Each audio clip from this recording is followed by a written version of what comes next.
bringing together voices in child and youth healthcare. This is CAFC Presents. CAFC would like to thank the following member organizations for their generous support of our knowledge translation activities: the IWK Health Centre, the Children's Health Foundation of London, the McMaster Children's Hospital Foundation, the Children's Hospital of Eastern Ontario, and the Children's Hospital Foundation of Manitoba.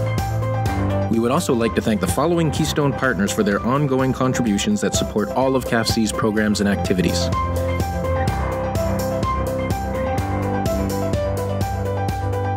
Hello everyone, and welcome to today's episode of CAFC Presents. My name is Doug Maynard, and I'm the Associate Director at CAFC, the Canadian Association of Pediatric Health Centres.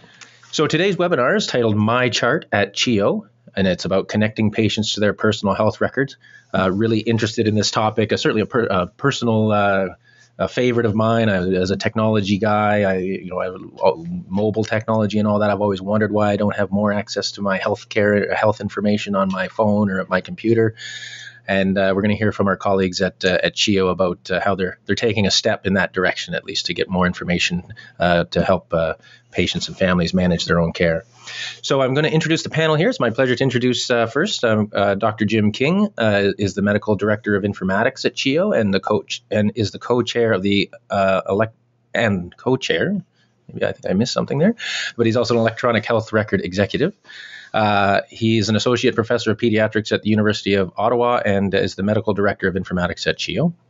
We also have Jen Gillert, who's the Lead Application Coordinator for MyChart, and she's a Business Systems Analyst in the eHealth Department at CHEO, so welcome, Jennifer. We have Christine Curry, who is the Manager for Patient Experience and Acting Chief Privacy Officer at CHEO, and Christine provides leadership to advance CHEO's strategic direction of exceptional patient and family experiences.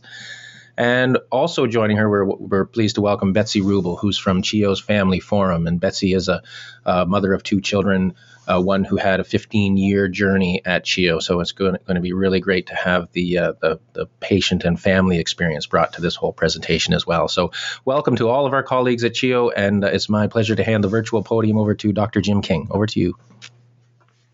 Thank you. So as noted, we're going to talk about MyChart at CHEO, which is an application within our Epic Enterprise Suite, and it's the application that we're using for connecting our families and patients to their personal health record. So today we're going to give an overview and background about MyChart, talk about consumer and clinician engagement, privacy decisions, process development, and the next steps within the application, and then hopefully have lots of time at the end for questions. And we've already had our introductions done, but I just wanted to note that we've got no conflicts of interest to declare. So CHEO, as many of you will know, is a pediatric hospital located in Ottawa. We see about close to 200,000 outpatient visits in 63 specialty clinics, and we're a regional trauma center and have a level 3 NICU.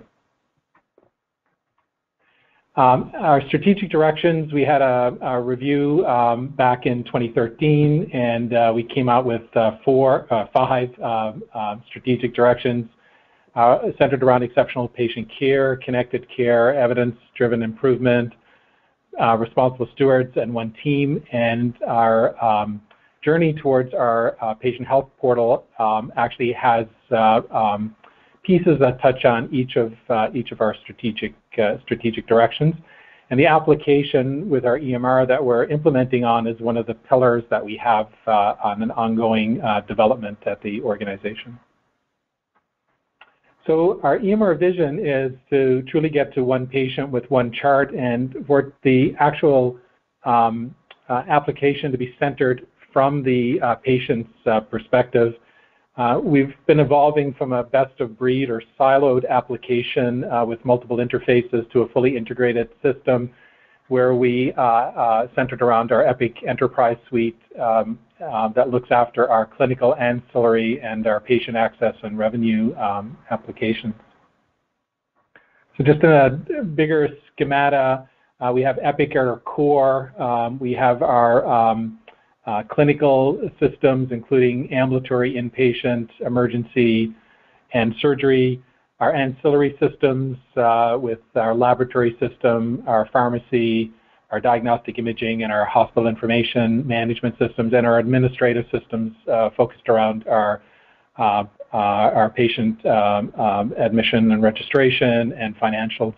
And also, we included within that is MyChart as a specific piece for us to focus on around engagement with our patients and families. Currently, we were using Epic for a number of years around the patient admission and registration and financial, actually dating back to the early 1990s. We've been implementing over the past 2 years our ambulatory system, and we're about 80 to 85% of the way through our ambulatory implementation. And we've also implemented Beaker, which is the laboratory, system. So I'm going to hand over to Jennifer, who will give an overview of MyChart. And just before I do, I just want to also clarify that there are currently 2 MyCharts, that this application is separate from the application that's running in Toronto with, for instance, at Sunnybrook. So MyChart is our secure online portal providing patients and families access to some of their personal health information. And as Dr. King mentioned, that's integrated with our electronic medical record, Epic. So we're at a stage where we're in a pilot phase in the diabetes clinic. We started with a small subset of the diabetes patients, around 20 of the patients that we've been working with over the last few months to test the process and test the functionality before rolling that out more broadly in the diabetes clinic. We're now at the point where we do have open enrollment for our diabetes patients beyond that immediate pilot. At a high level, the features that we were using at this time are around past and future appointments, some discrete health information, for example, allergies, medications, problem lists, and test results. Our users of MyChart do have access to the growth chart information, and that does include the latest CPEG growth chart in our EMR. We're enabling the ability to submit updates to some of that personal health information, for example, medications and allergies. Now that doesn't immediately get updated in our EMR, but that does come through as information that's been submitted from MyChart to be reconciled on the provider end. Now the next few slides that I'll go through are screenshots of MyChart. We wanted to do a little demo, but due to intellectual property constraints, we can't do that per se, but we do really want to give you a feel for what MyChart is and how that looks and a bit of what that experience is like. So I will dabble a bit in that in the next few slides. So we'll start at the login screen. Patients and their designated proxies have unique logins to log into MyChart. We provide a French and English version of MyChart, and we've developed extensive frequently asked questions that someone could access from the main page here to learn more about what it would mean to be on MyChart as a user. So in this scenario, I've logged into to MyChart as a patient herself rather than a proxy. I see that there are alerts here that I have new test results. I would have also received what we call a tickler message when these test results get released. That's just a prompt to say that you have new information. Someone would log into that the secure portal aspect to see any of those details. But we do send out email notifications to direct people to look at new information that's available. So I'm going to take a closer look at the test results that are now available. So here I'm looking at an AST result in MyChart. I see that there are comments that the physician actually added at the time when he or she was reviewing the results. So that helps provide additional context if that's required. I see the standard range for the result, and I see my value. Now, this is within normal range, but if this were an abnormal result, it wouldn't appear as red or flashing or anything like that. It does just sort of provide that detail of what the range is and what the value is. If this was a test that had been repeated, I could trend the past results, or I could graph them to see that information over time. You see on the top right, I could click on that and maybe look at, learn more about what an AST is to provide that extra context. In terms of when these results get released, we have implemented a delay for abnormal results so that there is an opportunity for providers to do that direct communication before something is released to MyChart to the patient, particularly when a result is abnormal. So now I'm looking ahead to the future appointments at CHEO. So I see that February 17th, I have Jill has an appointment in endocrinology. 7 days before the appointment, I'd also get one of those little tickler messages saying that there's a reminder about an upcoming appointment.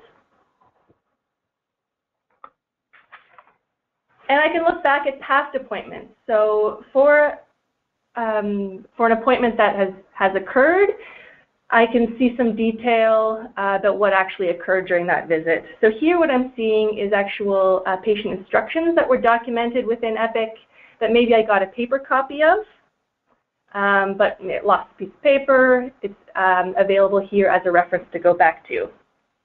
And actually, on the next slide, I'm sort of continuing the information that I might see from a past appointment. I could see the measurements that were taken, what was prescribed at that time, what direction was given about when to expect follow-up.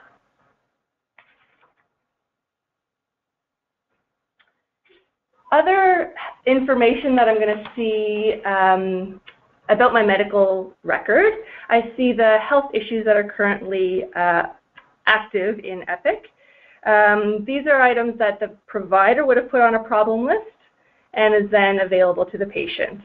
There are contextual links similar to what I mentioned with the AST example. I could click on diabetes type 1 and find out a bit more information from Medline Plus if I want to learn more about what that condition is. Similarly, I see my medications on file. And again, I could click on that medication to learn more. If there's something new that maybe I've started to take that might not be on my record already, I could submit an update, and that gets flagged in the EMR to reconcile. Again, as I mentioned, it doesn't automatically update, but it is visible that there has been an update from MyChart. There's also a really nice view that doesn't show well just in the screenshots, but it's called the health summary, where in one view you can see what are the allergies, what are the medications, and the health issues. And it's a useful example, for example, of Jill. She's going to camp, and we want to give that summary to a trusted person there to make sure that we have that update, that source of truth for that information. There are other features that I'd love to show you, but again, we do have some constraints. So hopefully that gives a little bit of an overview of the portal and how we're using it. But Doug, this might be a good time to pause and just see if there are any questions about that specifically. There have been a couple of questions came in. The first question that came in was from Selena, and she's asking if you're expecting to allow upload of device data. I think she's talking about external devices like glucometers or something that people might be doing at home. So absolutely, and that's one of the reasons why we started a pilot in the diabetes clinic. A challenge that we've had is finding third-party integrators for uploading the information, but I will talk a little bit about future development and what I think is quite an exciting development with ways of getting third-party information into our health record. All right. Well, we don't want to steal any thunder from what might be coming later in the presentation. The next question was from Janet, and she's asking, is the system fully bilingual, or is is a French MyChart available only for those who have identified as using French as a first language?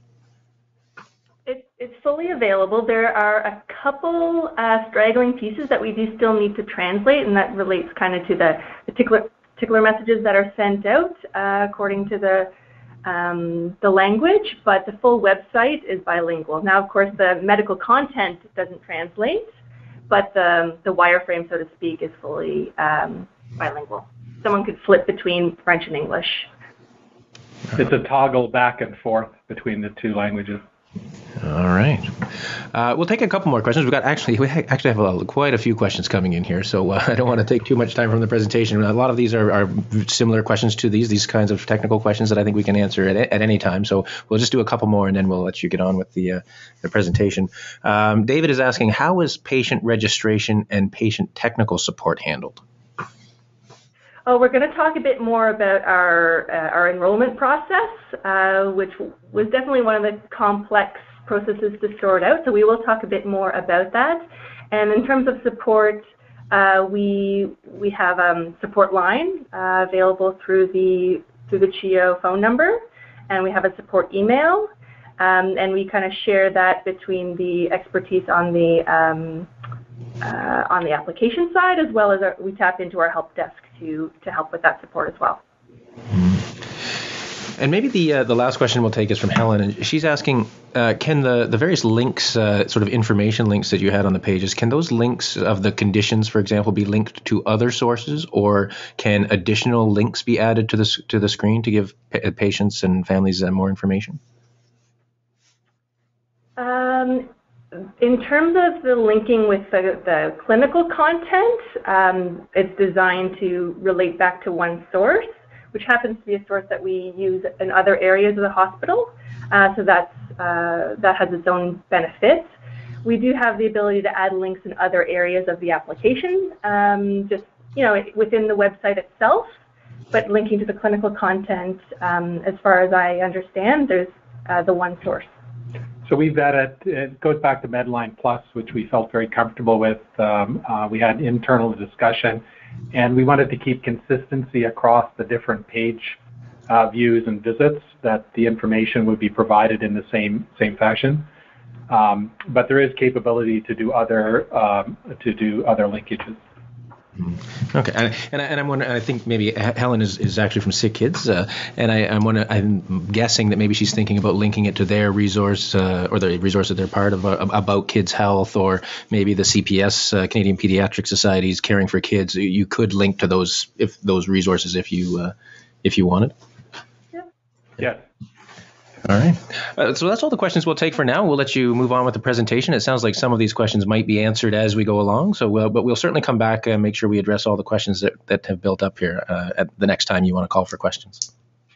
Okay, we're going to shift gears a bit and talk about the engagement of our staff and the consumers of the portal a bit.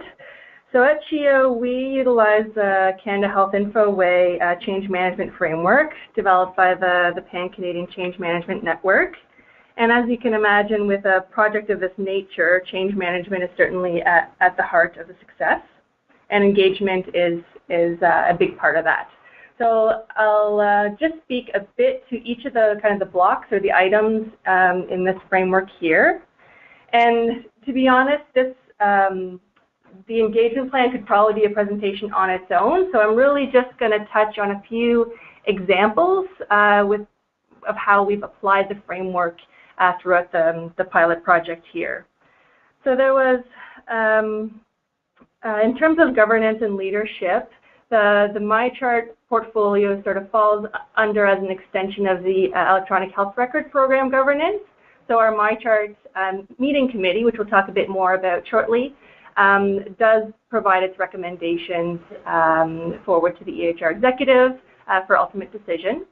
The big difference, though, is in the hands-on work. We've included the family and youth representation, and we'll talk more about that as well a bit later. In terms of stakeholder engagement, consultation with some of the ancillary areas that may not have direct contact with the portal itself or the users of the portal, but they are playing a big role in the supporting services. So for example, some of the information from the lab or the diagnostic imaging area, information from there is feeding into MyChart.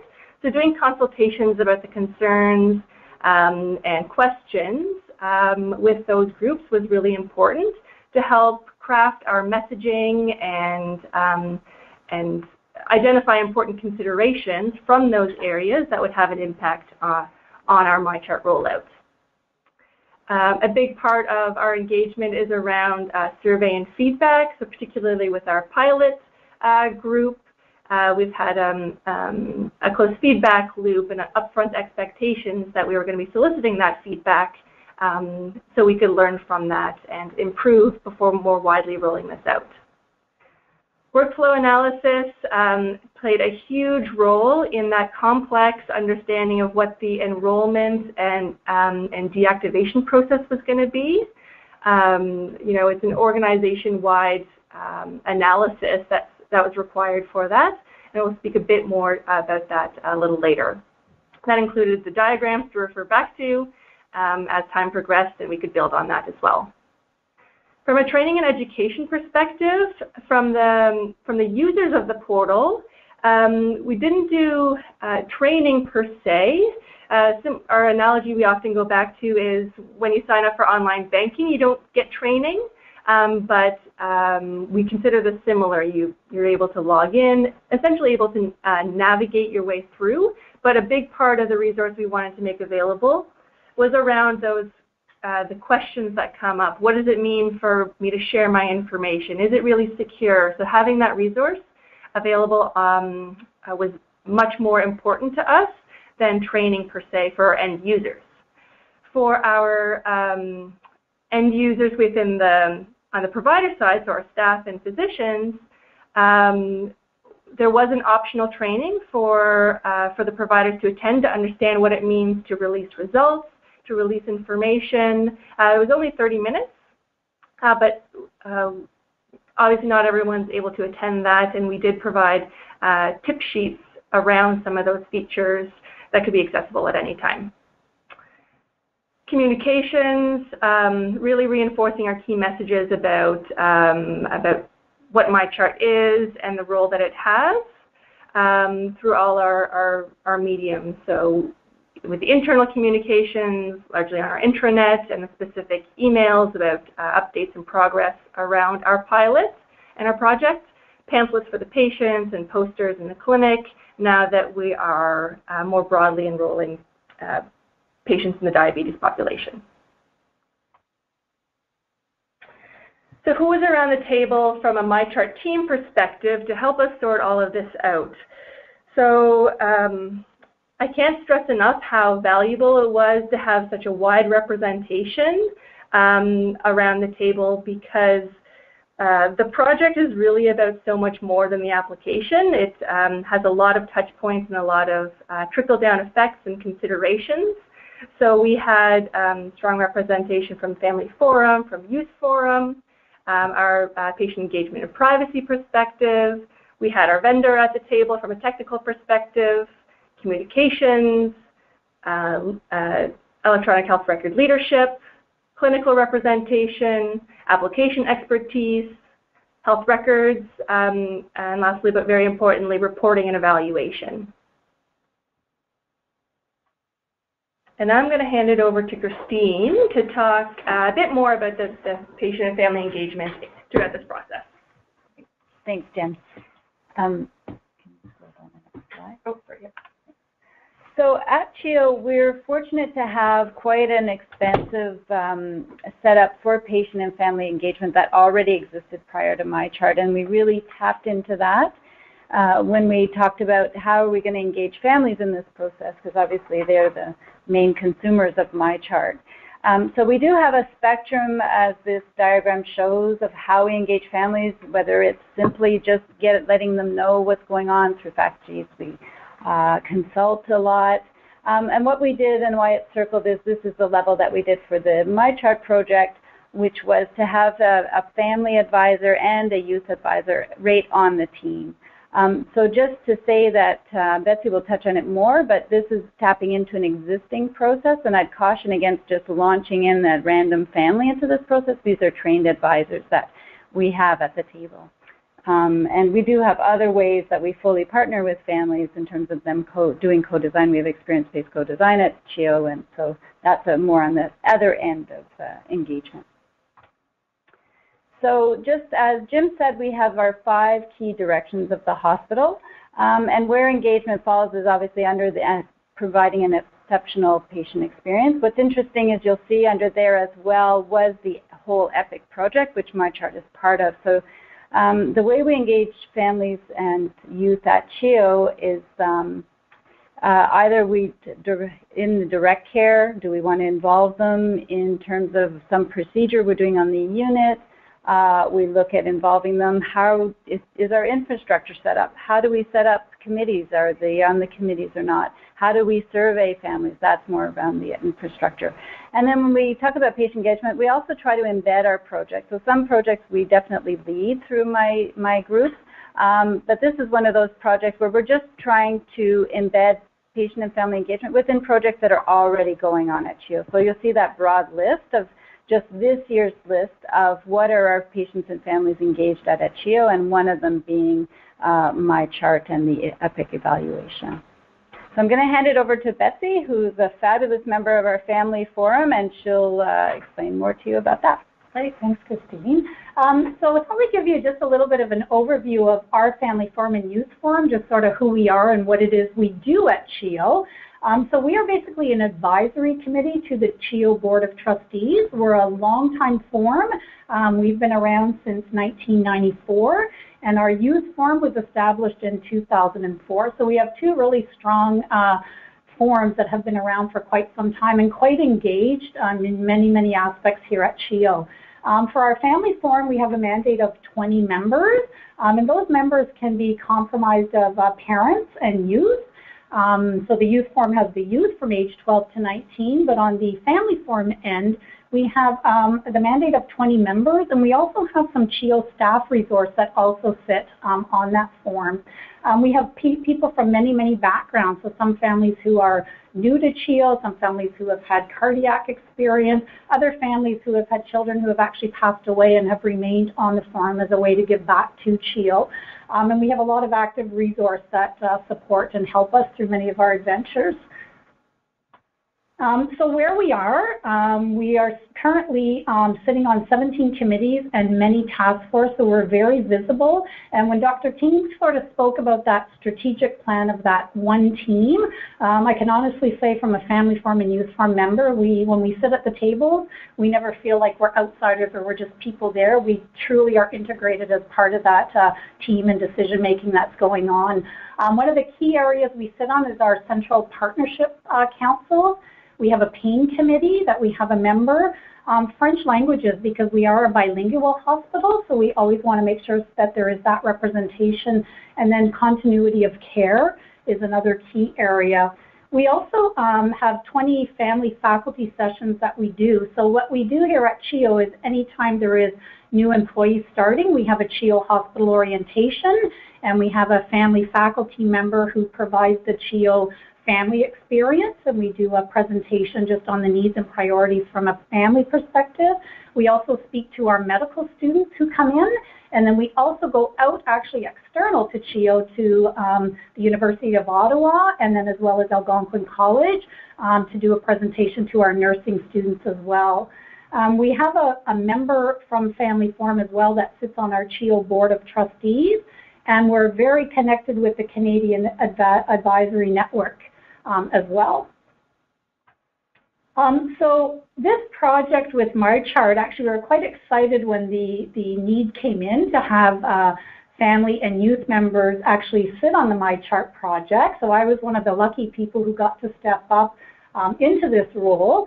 And some of what we did is that the members in committees where we were 2 parents who sat on MyChart, and both of us have had very different experiences here at CHEO. One with a very young child and myself with an older child, and then we also had a youth member who sat on the MyChart. So we brought some various different backgrounds and various needs to this project.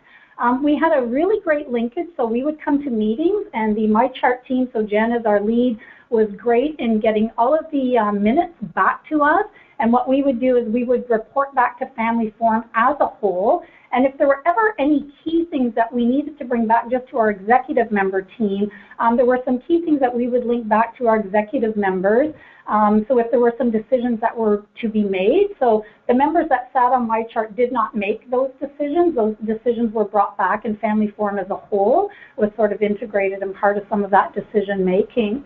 Some of the areas that we provided a lot of engagement, one of the big ones was the layout. So when the team was putting MyChart together and provided a demo, immediately family and youth were like, oh no, that's not what we want to see, right? We want to be able to navigate, we want to make it easy. And as Jen was saying, you know, training wasn't needed because the way the layout was made and it was done from the needs and priorities for patients and families.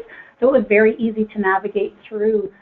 We were involved in a lot of the requirements gathering. What are the things that we want to see in MyChart? What are the things that families and youth need? And what was interesting with some of those requirements is that for myself as a parent, what I felt was really important was very different than what our youth member felt was very important. And depending on the age of our children, there were certain things that I wanted to see, but the other family member didn't feel that they were important. And so some of those requirement gatherings opened up a lot of discussions.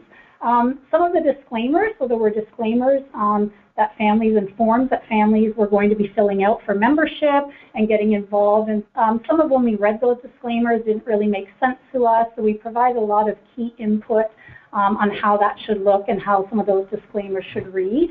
The application process was another big area. We wanted to make sure that for families that this wasn't going to be something that had a lot of roadblocks. We wanted it to be really easy and streamlined. And if a family wanted to sign up, let's have a really quick and easy process. So what the team put in place is, you know, having us channel through health records, still getting those forms in and getting that information back to families.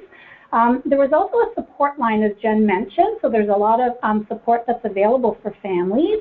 And when the team was sort of looking at, oh, let's get a support line, came up with the idea of our area code 613 in MyChart. But when we looked at that from a patient and family perspective, a lot of families are using phone devices. So when you try to start looking at finding the M and finding the Y on your device, it really didn't make sense. And for most of our families at CHEO, we all know the CHEO number because we do call it to connect with our physicians or our care providers. So we felt having the main CHEO line and then having a voice activation that we could just say MyChart that would direct us up, or if we couldn't remember what we wanted, we could talk to our communication team who would answer that phone.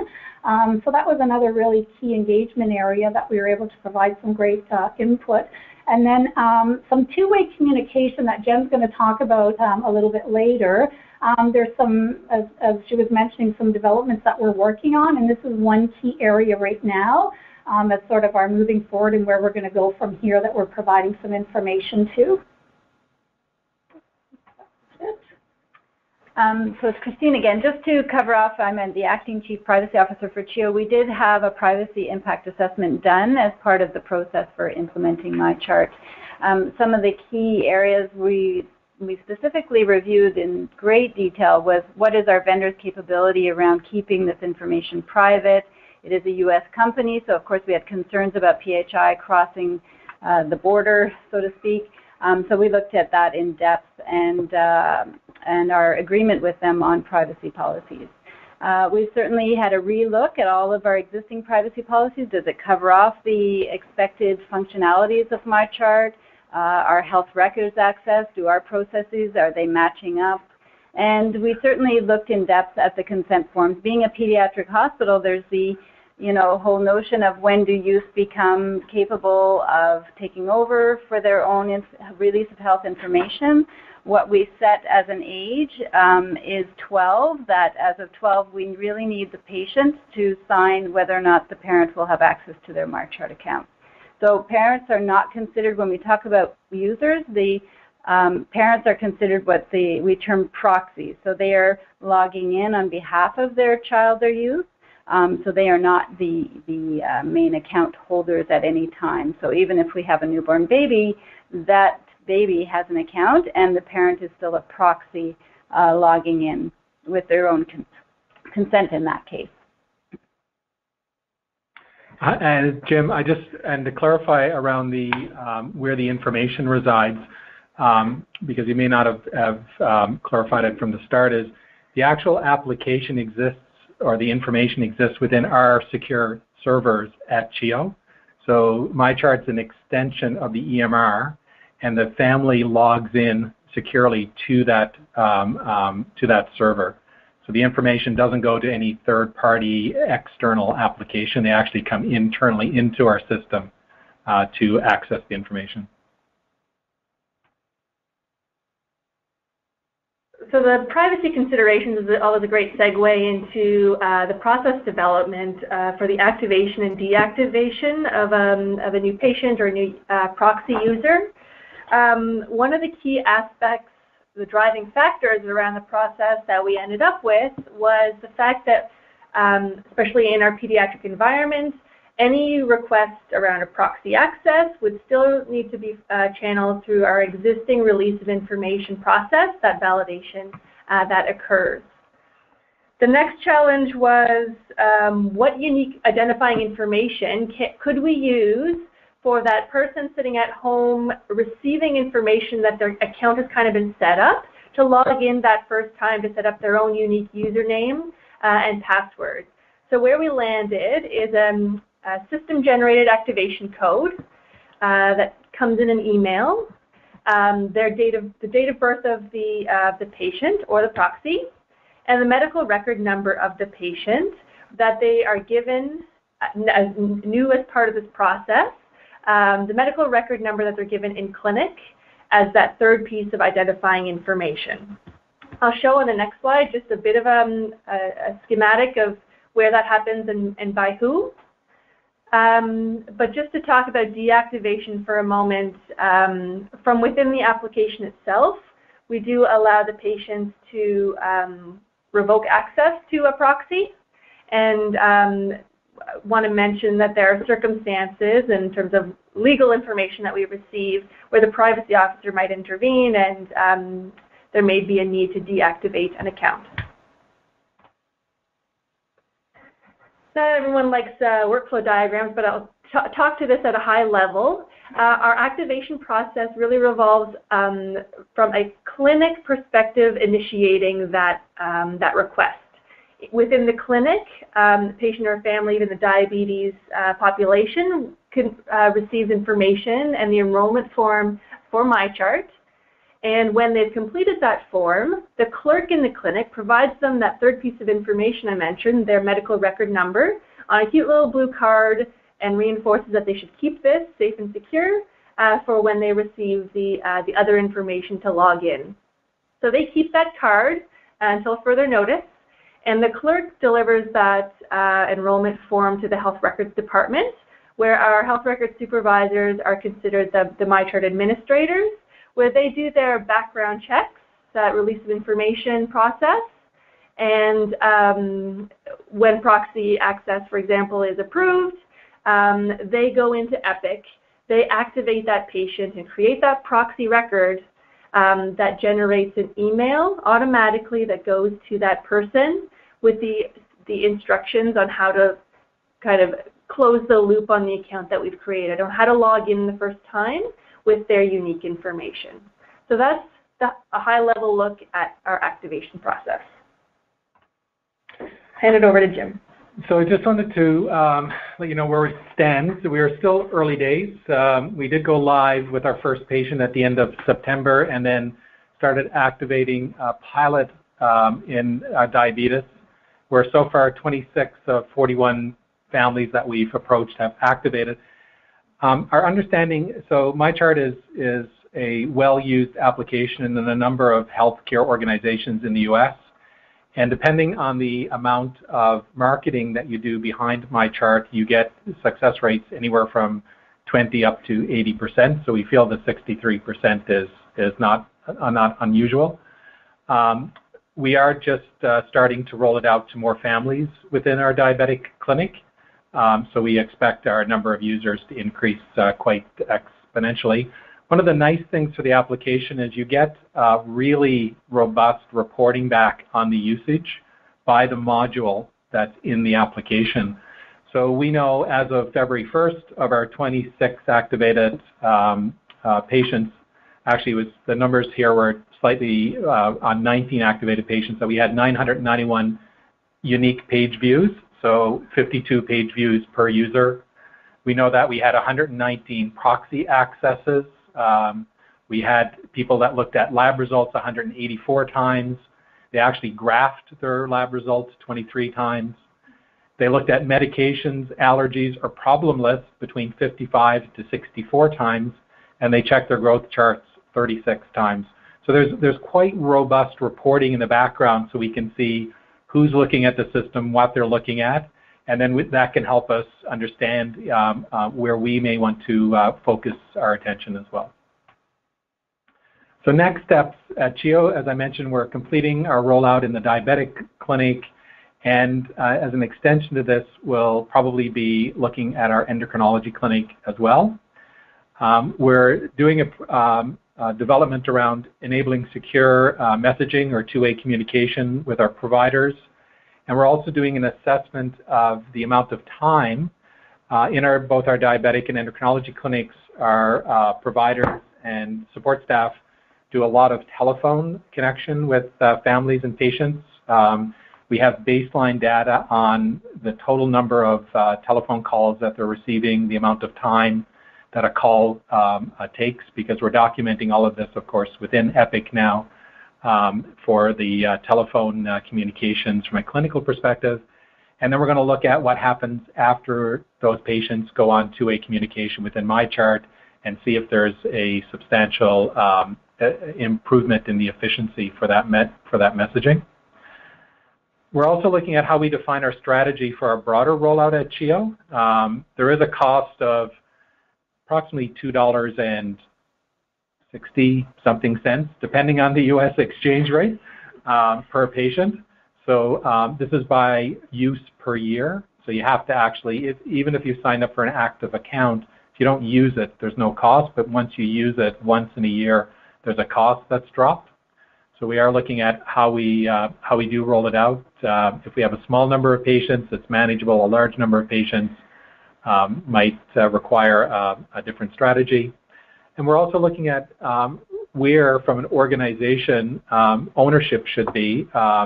Should it be within our patient engagement group as a patient engagement tool, or is this really a business strategy and we maintain it in another operational area?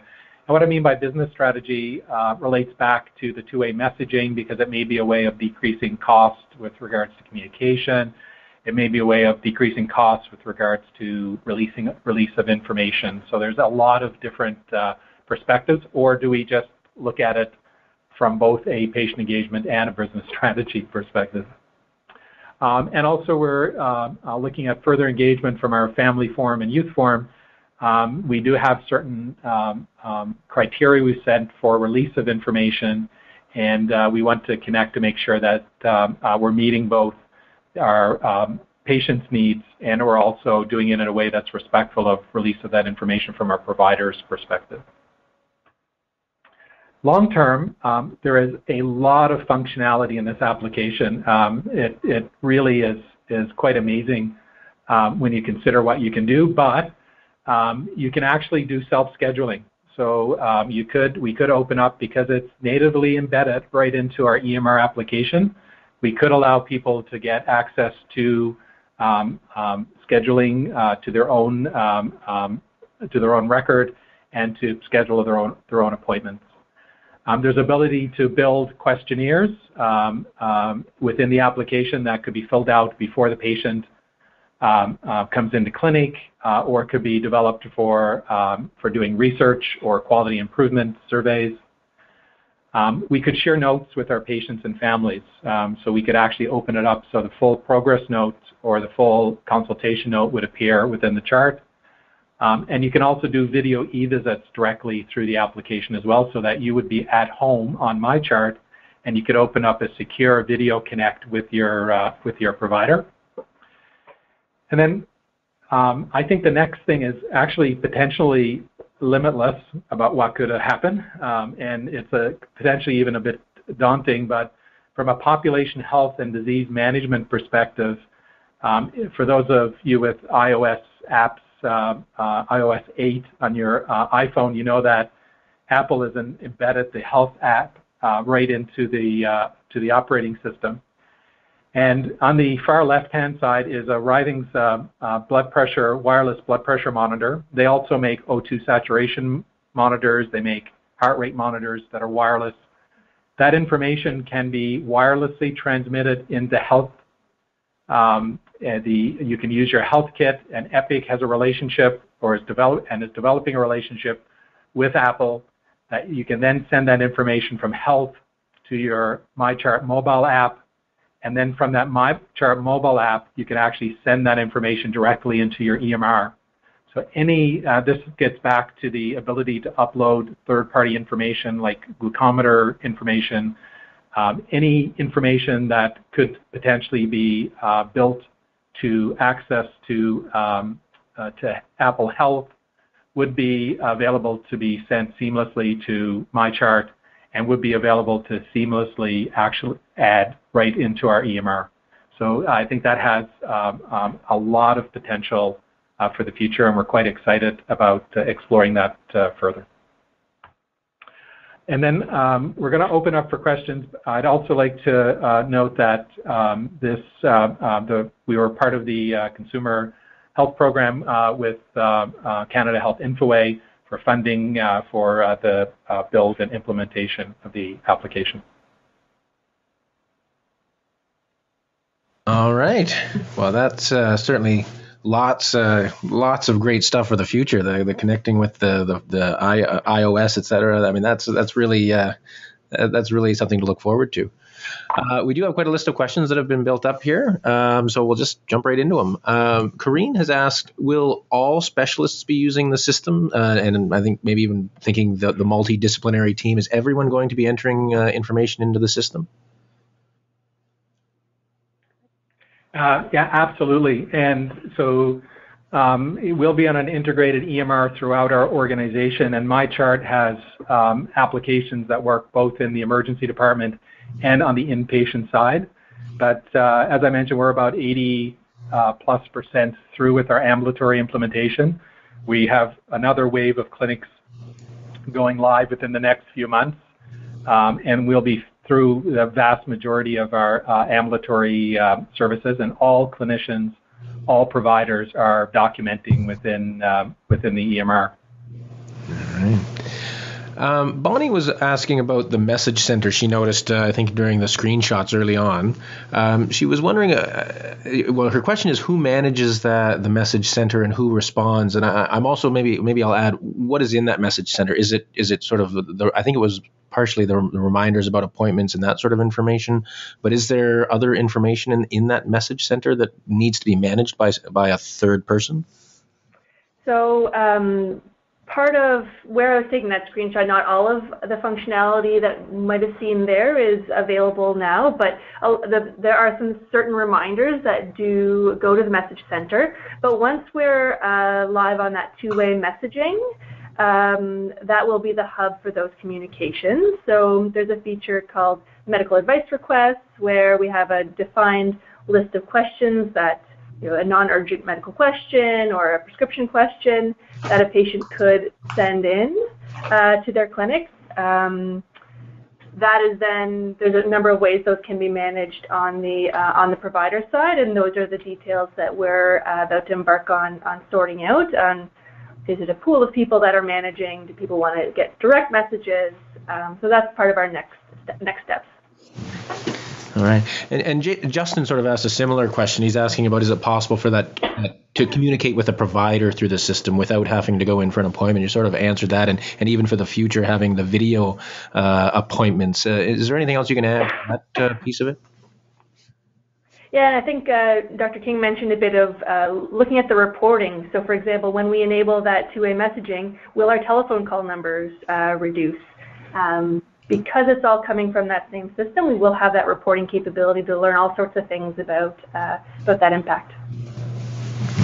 And just as a bit of an extension, but even beyond MyChart, so when we've looked at our diabetic clinic, because our providers are now documenting all of their telephone calls within the system, it's a very simple way of actually doing your documentation. We know that we're getting 600 telephone calls for clinical requests a month within diabetes. We'll know what the change is for that. So it's quite interesting, because if you actually look across our providers, for every one time that we're actually seeing our patient, we're having 3 external connections with them, meaning that there's 3 points clinically that they're connecting with us around their actual visit, but they're only here once. So we think we can actually even make that more efficient and decrease those number of visits, but I think there's a somewhat of a lack of recognition about the amount of work that occurs outside of a visit itself within an academic health center. Mm-hmm. So, just looking back over the last few years, anytime this sort of thing was presented at a conference where you start talking about giving people access to their own, healthcare information, there's always this fear from the practitioners that if they have access to more information, they will inevitably generate more questions and it'll be more work for the providers. That always seemed like a sort of a knee-jerk reaction when we talked about this stuff years ago. Can you sort of speak to that a bit? Like, as far as the assumption is that this may in fact reduce those kinds of, giving them more information reduces the number of interactions that they would require, or makes it more efficient in some way? So there isn't a lot of data on this from a Canadian perspective. I know that on the U.S. perspective, there is a lot of studies, a number of studies or organizations that have looked at the impact of implementing MyChart, but they have a different regulatory system, and they have the necessity within meaningful use to get data out to patients, lab results within 72 hours, which isn't something that, there isn't a current, that I'm aware of, regulation about the timeliness that we should get results to our patients. So for sure, there was considerable discussion at our organization over the year prior to our going live, and a lot of socialization with the that this would not increase, but could potentially decrease the number of connections from families calling in to get those lab results and to get that information. But that said, part of the reason why we're doing a pilot and we're rolling it out in a very controlled fashion is for us to do the evaluation around that as we then look at delivering the application wider within the organization. And the other comment is from what the team has talked about, the actual application itself, the turning it on and doing it, though Jen's done considerable work, was not the actual big piece for the build around this. It was all of that communication, decreasing provider concerns and fears, ensuring we were delivering the information in the right way to our families, looking at the privacy issues, dealing with the background activation and check. That was really the heavy work for this. The actual application itself runs extremely smoothly. So I assume we can expect to see a poster maybe submitted to the CAFC conference on the evaluation of this at some point in the future? I won't put you on the spot right now, but that would be great to see an actual evaluation of this at some point. That'd be fantastic. But our next question, maybe we'll ask, hand this one off to Betsy. Karima is asking if you've received any feedback from the families who are currently enrolled and have actually used MyChart. Yeah, actually we have. So I've heard from a couple of the family members just how wonderful it's been. There's been some feedback that's come from some family members using it, requesting some things that they weren't seeing in MyChart, and those had been channeled back to Jen, and then the MyChart team was able to look at some of those and make some really quick updates. So a good example was a family member was saying, well, I'm not seeing my emergency visits in MyChart, and those visits are kind of really key for me, and especially for many of our families who are having treatment here at CHEO and some of them going to Sick Kids or Montreal Children's. So they were feeling that a little bit of that information was missing. So there's been some really great feedback from many of the families using it. All right, that's fantastic. The next question that came in from Anne, and she's asking about the reminders for the appointments, and just asking if you can clarify the issue specifically around the message that the system sends. Is this sent to like an email address, or does the family have to log into MyChart to see these reminders? So I mentioned a concept called the tickler message. which represents the email that gets sent to the the address we have on file for either the patient or the proxy, depending on who's using the system. So for things that we want to let people know about, whether it's a test result or a reminder about an upcoming appointment, the particular message is to indicate that there's something to see in MyChart. Because of the, from a privacy perspective, keeping all of the actual clinical information safe and secure within the walls of MyChart is certainly one of the objectives. So particular message is the prompt, but someone logs into MyChart to see anything clinically relevant about the notification. All right. Lucinda's asking how the age of 12 was decided upon. Is it that the child youth is able to access it on their own, or are they able to refuse access by their parents? You sort of went over a little bit about whether like that the child controls that to a certain extent. But maybe you could first answer about the age of 12, why that was picked, and give a little more information about how the child controls who accesses that. So what we did was we paralleled our health records process, and of course that follows HIPAA guidelines. So we looked at youth could potentially be disclosing information in a visit around drug use, sexual activity, etc., that they would want to keep private. So given we don't have the ability to pre-vet a parent going to health records, for instance, and asking for a report in health records to be able to vet that out, that we thought it best then to lower the expectation down to age 12. So the youth would sign, yes, mom or dad or whoever can be a proxy on my account. So we'd leave that decision making to them around that process.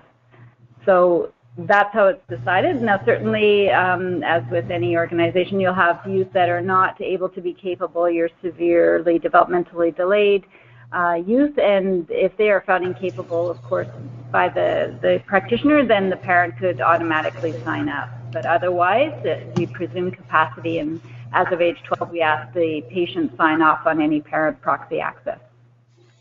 And the patient themselves, the patient themselves can deactivate their parent as a proxy at any time. So we actually, if you signed up earlier, like at age 8, and the parent was a proxy at age 12, we actually suspend the account and then ask if we can continue. It's not a perfect solution. There's such variability in capacity and age, and many organizations are struggling with the less than 16-year-old, and where you divide or define the line. And we've had a lot of conversation internally and externally to try and help decide that, but we had to pick something. And I'll put it out there, some organizations in the US actually stop releasing information to around age 12 or 13 till 16 or 17. They deactivate the MyChart accounts for that time period because of the concerns. Yeah, I could imagine. I could imagine. I mean, that certainly seems to be one of the real tough ones to really nail down as far as getting an exact age and all that consent. All of those consent issues. Just to follow up on that, is it possible to have more than one proxy? Like, for example, divorced parents or a single parent and a grandparent, or is there a limit to the number of proxies? There's no limit. Okay. All right. And sort of another related question, and this might be more when you're able to connect this system out to other sort of third-party caregivers or external clinics or things outside of CHEO, is there the ability for the patient to choose what information is available to their caregiver, whether it's within CHEO or out? Is there any ability to sort of allow people or even the proxy maybe even to see some information and not others? So, for example, the Amanda's asking about a urology appointment they might be fine with, but a gynecological appointment they might not be. Is it possible to pick and choose what they can see? Not on an on-the-fly basis the way we've currently designed it. There is some additional control we could put in place. So, for example, we might want to say that from our our teenage years, we might want to allow a bit more control around that, or when we look at some of the messaging options when we do back and forth, there are some capabilities to say, I don't want my proxy to see that I sent this message. I'll say that I don't think we've fully explored all of those finer details. Right now, we've implemented it under the principle that the proxy would see the same information, but if the patient at any point in time, doesn't feel comfortable with that anymore, they have the ability to revoke the access. The other piece as well is we have limited some of the information that gets sent out from a results perspective. So again, we had internal discussion and agreement around certain sensitive tests like pregnancy testing, sexually transmitted diseases. Those results never get transmitted, and you can, at a system level, define individual components that would not be sent. And also that required developing a process that if a new test developed, that information would be fed back to the team to be able to restrict that sensitive information. And what about things like diagnostic imaging results? Will they be available? Yes, they are. And pathology. Okay. Are the actual images available, or just the written reports? No, the reports themselves, okay, but not the images. Yeah. Now, what if it was an ultrasound related to a pregnancy? Would that, based on what you just said around the pregnancy test? So the extra level of control is the provider, him or herself. So when a provider in the EMR gets the result back for an ultrasound, they can intervene to say, yep, I'm going to release this right away to the patient, to their MyChart, or at that time I can say, you know what, I'm going to hold on to this result and not release it. If the physician doesn't intervene, or the provider doesn't intervene, that would automatically be released in the 14-day window, but there's a level of intervention that the provider can do for something of a sensitive nature beyond the broad rules that we've put in place. There's a lot of functionality about the length of time you can release or hold results, and we had decided internally to hold results for 10 business days, but we also do not release results on Friday, Saturday, or Sunday because we don't want someone to get a result on a Friday and then not be able to connect with someone. Mm-hmm. So it could be withheld for up to 14 days. We are going to look at the length of time. There is some concern that's being brought back that's a long time to withhold the information. That was the original agreement to get us going. So in that window, the provider has the opportunity to actually not release that information and call the family if they want to speak to them about an abnormal result they were concerned about. Mm-hmm. So when you say it's held for 10 days, it doesn't appear to the user for 10 days. In MyChart, that's correct. Yeah, so okay. The result is back in the EMR, but not yet made that next step to be visible to someone logging into MyChart. Right. Okay. Because Tammy actually was asking that question about the turnaround time from of having a test to it appearing. So you purposely hold it at the 10 days. But that's the abnormal results, and the imaging and pathology. For a normal result, that would be released the next day. Oh, okay. Okay. All right. Tanis asked about booking appointments online, et cetera. You sort of indicated that is something to come, I guess. Is there anything else? It's something we'd like to do, but there are constraints that we're working around, obviously, and the realities in our scheduling world to overcome before we tackle that. Yeah. And the last question we have is, and this is sort of a last call for anyone who does have any other questions that they want to type in quickly. I think we'll maybe take this last question and maybe get some closing comments from our panel. But if you do have any last minute questions, please do type them in as quick as you can, and we'll try and get those in. But the last question was from Tanis as well, and she's asking: is your patient instructions post appointment generic, or are they specific for each patient? So the patient instructions that I showed in the screenshots there, those are patient instructions that the provider in the clinic that day put into the EMR. So it was part of the plan for them to sort of document that patient instruction and probably provide a paper copy at that time. That it's not a generic, these patient instructions apply to all diabetes patients. It was a provider's decision to put that as part of that visit. And within that instruction part, which is part of the steps during your actual clinical encounter, we have a number of instructions that are pre-built, and you can very quickly call them into the patient instruction area, or you can actually develop your own at the time that you can enter into the system. That information then stays with the chart, but it also goes to what we call an after visit summary that can be easily printed and provided to the family. But then that after visit summary also gets sent to their MyChart account. And that's where they see the instructions with the rest of the clinical information, like their heights and weights, medication, lab results, those things. All right. So we did get a couple more questions come in, and I think we'll just take these last two, and then we'll wrap it up for some closing comments. This next one, I think we can maybe direct at Christine. Janet is asking, was the privacy impact assessment done in-house or outsourced to a consulting firm? It was outsourced as part of our InfoWay process. They asked that we outsource it, so we used an outside firm and obviously worked closely with them to complete that process. All right. And Nikhil is asking, apart from information missing from MyChart, and maybe Betsy, you could take this one. Apart from information missing from MyChart, did family talk about how useful MyChart was, and what was the real useful part to them?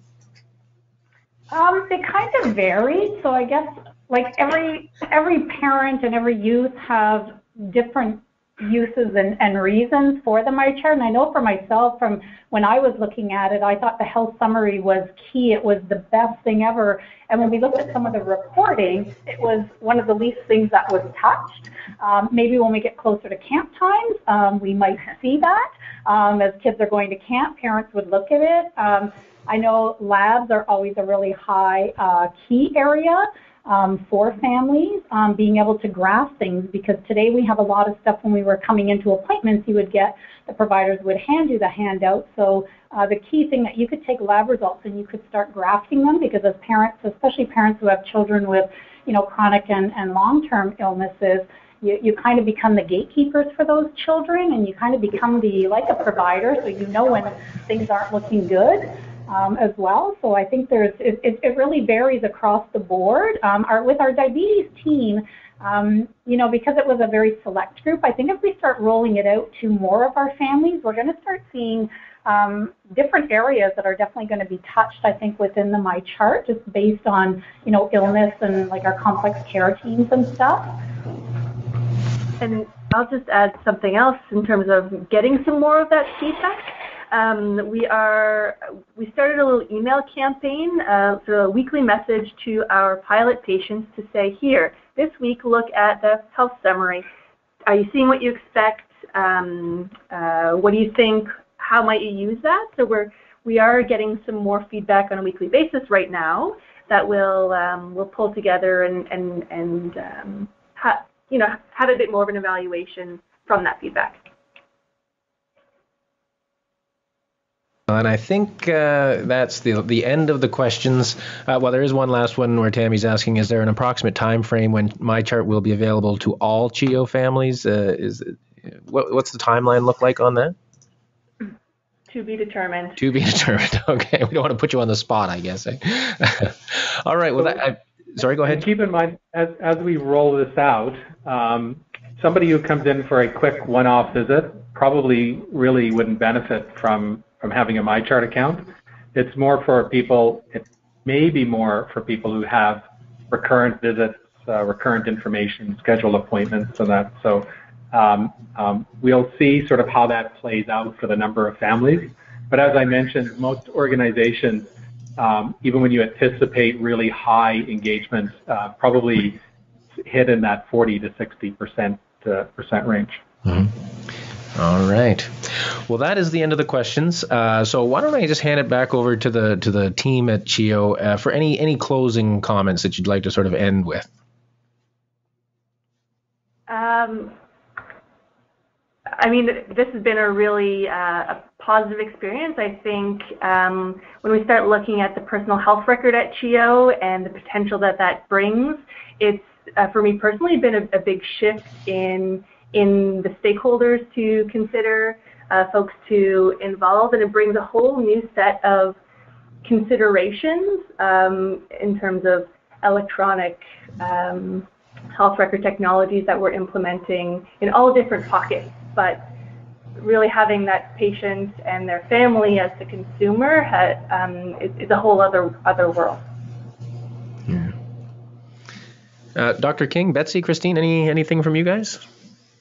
I think especially from the patient-family perspective, is that connecting care, which is so important for families, and we now have a very easy way that we can keep that care connected, and I probably, the number of calls needing to go out to providers is going to lessen down, because I can go in, I can look at those results, and then if I have a need to call, then I can. But I think that piece of connecting care, this has been a really excellent project, and I know from the patient family, and we were quite excited to be able to provide the input and see the final outcome. We started on the journey. It was supposed to be, we're just going to see you for the summer, and we're going to have a few meetings throughout the summer, but we had meetings once a week, and we started these meetings, I believe, back in early May, June, and we're still going strong. So the commitment from the patients and families has been a volunteer commitment. It's been a 1 hour, once a week commitment, and they're still not letting us go. So we're quite excited to stay along the journey and see what the future is going to bring, and see where our input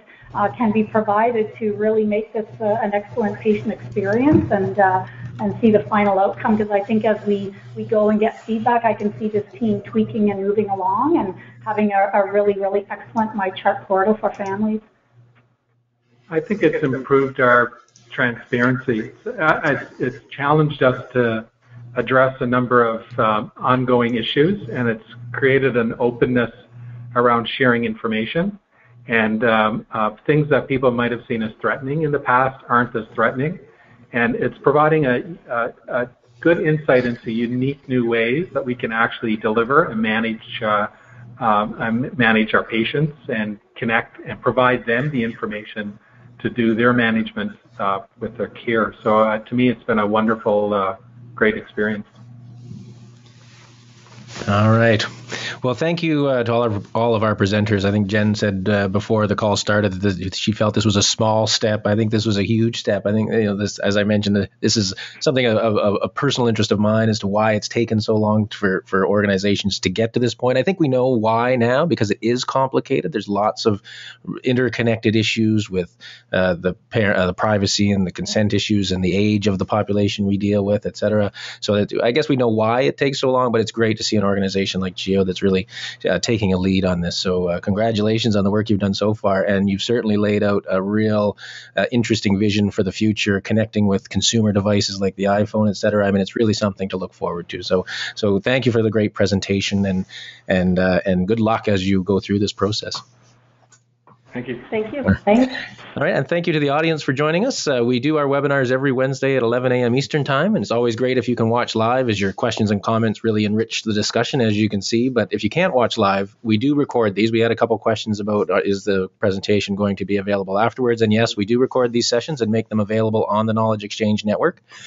We have a great lineup of webinars for next week, for the next few weeks, and if you do need information about our webinars, you can always go to our website at cafc.org, and there's a calendar of upcoming events, etc. You can also subscribe to the email that goes out every Tuesday that informs you of new and upcoming webinars that you can register for, so be sure to do that.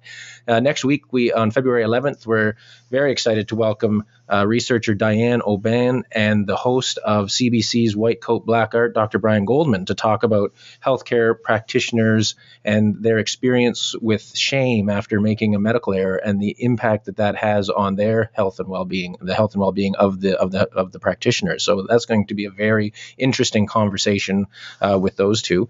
And following that, we have a session titled Caregiving and Resilience, Supporting Youth in Adversity, in Transition and in Community, where we will welcome back Dr. Christine Weckerl, and joining her will be Chris Musquash and Abby Goldstein.